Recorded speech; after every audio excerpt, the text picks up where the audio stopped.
My grandfather, John Joseph Rassick, was born on January 24, 1933, right in the middle of the Great Depression.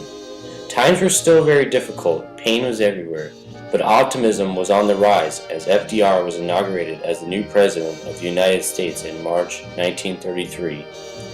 He gave the first of his now famous fireside chats.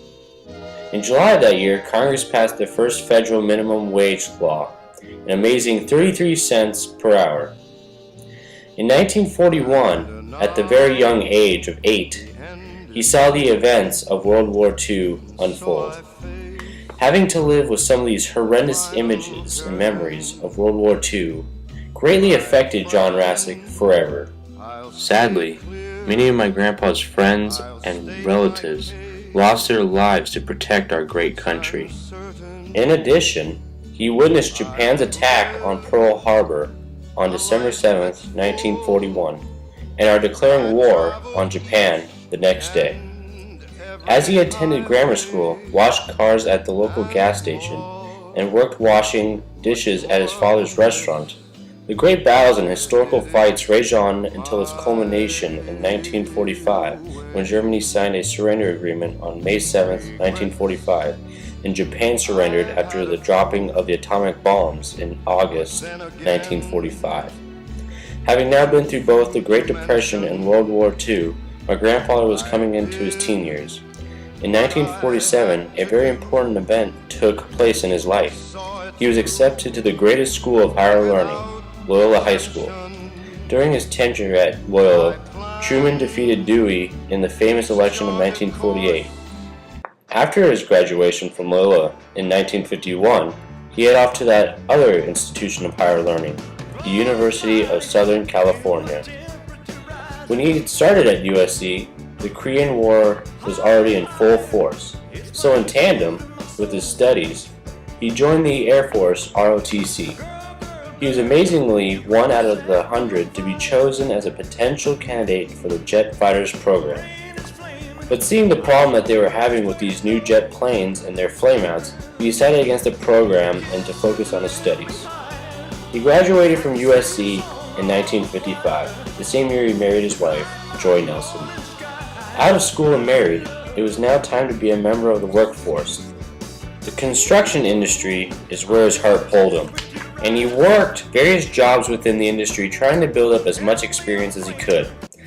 Then came the 60s, which was an amazing time for both my grandfather and our country. In 1961, in the midst of the civil rights movement, he decided to strike out on his own and start his own construction company. And at the same time, in October of that year, he had twin daughters, Ann and Kathy. In 1963, their beloved president, John F. Kennedy, was assassinated. And 5 months later, he had a son, and my future father, John. And to close out the decade, as the turbulent Vietnam War raged on, killing many and leaving others devastated, he had his last child, a son named AJ, in 1969. The early 70s brought the thrills of raising a family and the perils of running your own construction company. The oil crisis of 1973 had a direct impact on a business that depends on gas and diesel for their equipment. As people waited in long lines for gas, my grandfather was concerned for his business.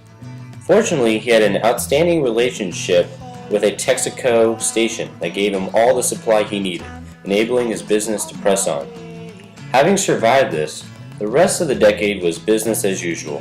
Coaching Little League games as Nixon was being impeached for Watergate, the joy of his own son starting at Loyola High School in 1978 as Jimmy Carter, Hisham Bijan, and Anwar Sadat signed the Camp David Accord, and in 1979 witnessing his twin daughters' high school graduations, as Jimmy Carter was dealing with the explosive Iranian hostage crisis. If there is one thing that impacts any business, it is the world recession.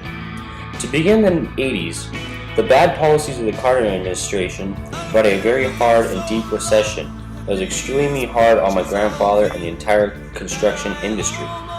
Fortunately though, the right man was there as president, as Ronald Reagan implemented policies that enabled the country to pull out of the recession and prosper for the remainder of the 80s. It was also a decade of the kids' graduations.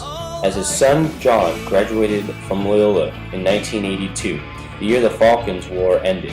His twin daughters graduated from USC in 1984 as Reagan destroyed Walter Mondale to win a second term. His son John graduated from USC in 1986 as the country was enveloped in the Iran-Contra scandal. And finally in 1988, his youngest son graduated from Loyola High School. The 90s were a very happy and joyous time for him, as his kids started to get married and have children of their own, even though the decade started with the Gulf War in full tilt and another tough economy.